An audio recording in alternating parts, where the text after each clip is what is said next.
This video is now in session, and Israel has finally gotten over its snafu with elections, and now Benjamin Netanyahu, currently Prime Minister, will no longer be Prime Minister in just a couple of weeks to come. So how this came to be relates to what the Knesset is, the Israeli Knesset, and then how Israeli elections work, as well as the Israel-Palestine conflict that happened just 2 weeks ago.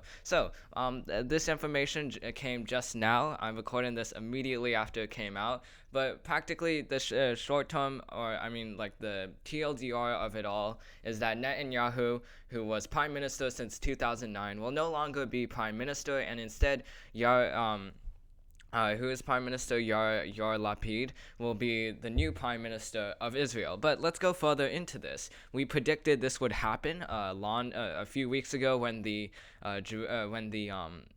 Gaza conflict was going on. We predicted that Yair Lapid would most likely try to coalesce with one of the Arab parties, like the Ram party or the Shas party, in order to get the majority that they need for the Knesset. But let's not gloat over our own prediction. I'm not going to gloat over my own prediction, but rather let's talk about the Knesset. How does it work, and how does being prime minister work? So around every 4 years, there will be there's a legislative election for Israel's Knesset. And what Israel's Knesset is it's pretty much like the British House of Commons, or if you're from the United States, it's kind of similar to the Senate, I guess, in that there's only 61 members of the Knesset, but ultimately, it works like a legislative body. And what it does is that after an election, which happens every 4 years, the winner of that election will be chosen to form a government.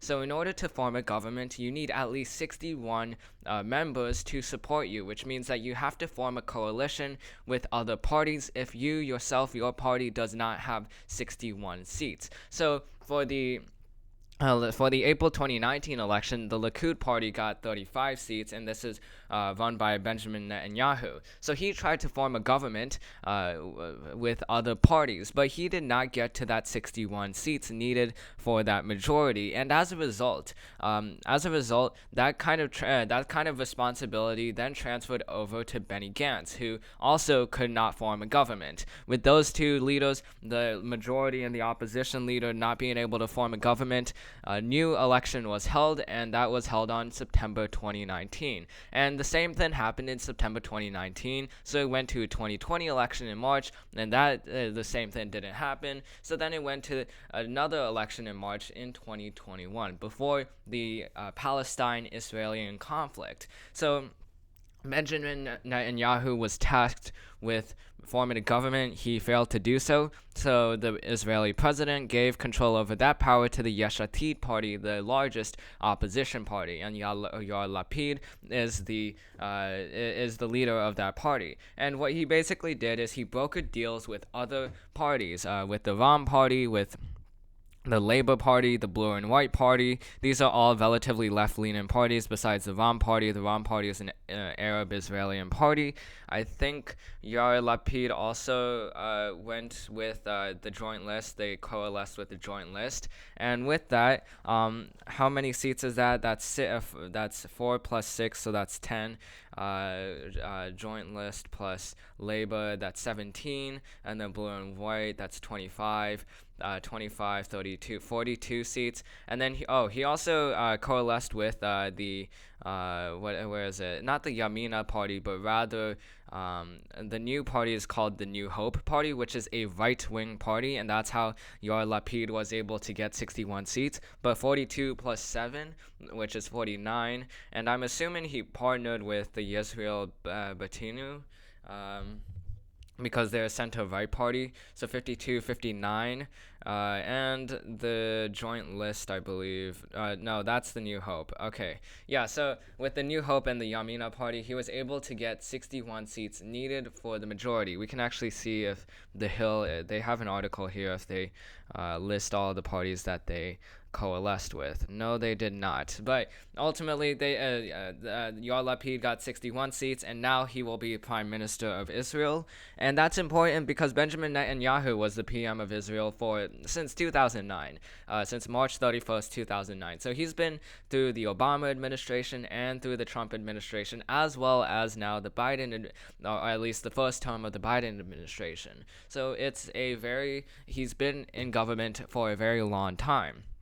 Now, with that loss, Benjamin Netanyahu actually, just before this news was announced, he tried to broker a deal with two other parties. I'm not sure if it's listed here, but he tried to broker with two other parties in a last-minute session that would have given him a 61-seat majority, but they rejected that, and now the Likud party, even though they have the most seats out of any other party, will not be the prime minister. Instead, Yair Lapid will be the prime minister. Right now, though, it hasn't been confirmed yet, as in it hasn't actually gone through the procedures in order for the Yesh Atid party to be have the prime minister position, but they do have enough votes for that to happen. And again, that was because they did a deal brokering with Naftali Bennett, and he is part of the right-wing New Hope party. The New Right Party. The New Right Party is a right-wing party. It's kind of like the Likud party, but a younger version of it. So the fact that he split from the Likud party and supported the Yesh Atid party is pretty symbolic. No, it's not symbolic. It's pretty significant because he's part of a right-wing government, and the fact that he's supporting a centrist government instead of Benjamin Netanyahu speaks to levels as to how tired Israel and people like Naftali Bennett is at not being able to effectively govern. Because even though this is all happening, not much is happening in government. All that's being talked about these days in Israel is these kinds of deal brokerings, and as a result, that's why Israel has had 4 elections within 2 years, and that's something that will finally end. The next election will happen in 2025. Because of the 4-year cycle, but Israel will definitely have to grapple with the idea of having multiple elections in the event that that the majority party and the opposition party is not able to form a government, because this is something that will certainly happen in the future. Imagine if this kind of system happened in the United States, where there are 4 4 elections in 2 years in the United States, just because Republicans and Democrats were not able to form a government. That would certainly not sit right with the American public, and obviously it shouldn't sit right with the Israeli public, but that's how the constitution is at this moment.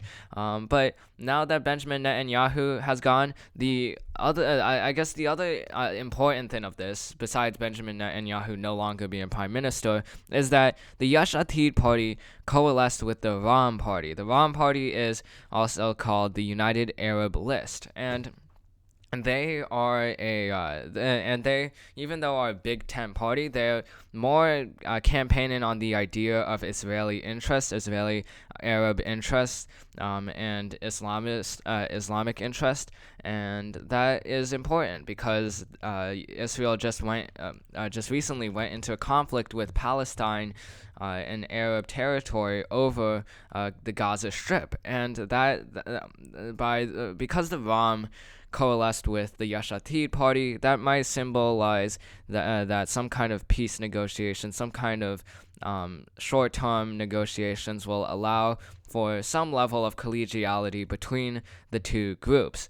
And that's something that we've been saying along this whole time. If you watched our Israeli-Palestine conflict video, which I'll probably link at the end of this video, we discussed one of our solutions was to have a coalition formed by the opposition party with the Yesh Atid and the Ram party. And that would be a symbolic kind of gesture that showed that some level of peace will come and some level of negotiations will happen, maybe indirectly, but will happen between Israel and Palestine, or the Arab community that lives in Israel. So that's all that's need to be said for now. It's a new government.